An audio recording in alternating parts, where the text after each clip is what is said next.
Assalamualaikum warahmatullahi wabarakatuh. Tentu ini adalah sebuah keputusan yang diambil oleh Ketua Umum yang melalui proses yang sangat panjang. Sebuah kehormatan buat saya mendapatkan penugasan ini sebagai kader partai.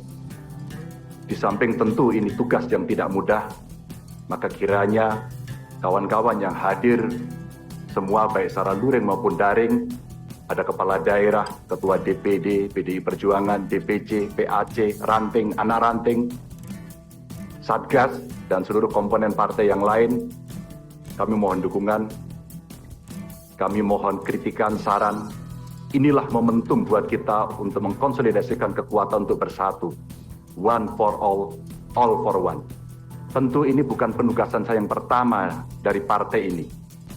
Awalnya, sebelum masuk dalam jabatan publik, kami pernah ditugaskan oleh partai untuk membentuk, membidani lahirnya Badiklat Pusat. Setelah itu, partai juga memberikan penugasan kepada saya untuk ikut serta dalam melahirkan Badan Penanggulangan Bencana dan Departemen Otonomi Daerah. Setelah itu, penugasan berikutnya diberikan kepada saya untuk menjadi anggota DPR RI sampai 2 periode. Dan sampai dengan hari ini masih dalam jabatan yang saya emban, Ibu Ketua Umum dan PDI Perjuangan memberikan penugasan kepada saya sebagai Gubernur Jawa Tengah 2 periode, dan hari ini Ibu mengumumkan memberikan amanat kepada saya yang jauh lebih berat. Mudah-mudahan saya mampu, insya Allah saya akan berjuang dengan baik soal itu sebagai calon Presiden Republik Indonesia. Ibu Ketua Umum, tentu saja proses kaderisasi dan diklat yang saya terima bukan lahir begitu saja.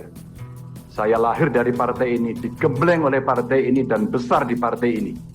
Dengan nilai-nilai kejuangan partai, dengan semangat, spirit, dan inspirasi dari Bung Karno, yang tentu kita sebagai anak-anaknya, sebagai anak-anak bangsa, sangat menghormati, mengikuti, dan selalu menjalankan apa yang menjadi pemikiran beliau. Sebagai seorang pemikir politik, bagaimana beliau berbicara dalam taraf global, dalam taraf nasional, bahkan sampai yang kecil, sampai tingkat lokal, yang tadi disampaikan, bagaimana kita bersentuhan dengan rakyat secara langsung. Seluruh inspirasi dari pemikiran Bung Karno inilah yang kemudian mesti kita wujudkan. Tugas belum tuntas, harus kita tuntaskan oleh anak-anak bangsa. Bagaimana spirit dalam pembukaan Undang-Undang Dasar mesti kita wujudkan.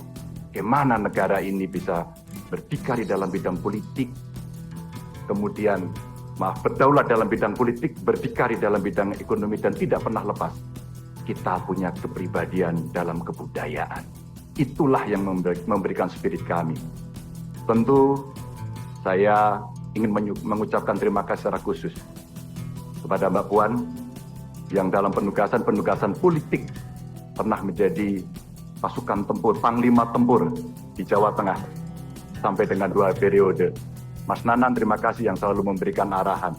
Wabil khusus Pak Presiden, Pak Jokowi, saya sebagai panjang tangan pemerintah di daerah, bagaimana kita gotong royong membangun spirit sebagai bonding partai untuk bisa menyelesaikan tugas-tugas ideologis dan melayani masyarakat. Tentu terobosan-terobosan yang diberikan oleh Pak Jokowi, fundamen yang sudah dibangun, mesti kita lanjutkan. Hanya kita yang terus berkomitmen untuk melanjutkan itu, di mana beliau mendobrak kemapanan-kemapanan, kenyamanan-kenyamanan, sehingga Indonesia bergerak maju untuk itu. Ibu Mega, terima kasih. Dengan mengucap Bismillahirrahmanirrahim, insya Allah kami akan melaksanakan tugas ini dengan sebaik-baiknya. Dan tentu saja kader-kader lahir dari tokoh-tokoh perempuan yang sangat hebat, tepat di hari Kartini pada hari ini. Kepada seluruh umat Muslim, selamat menjalankan Idul Fitri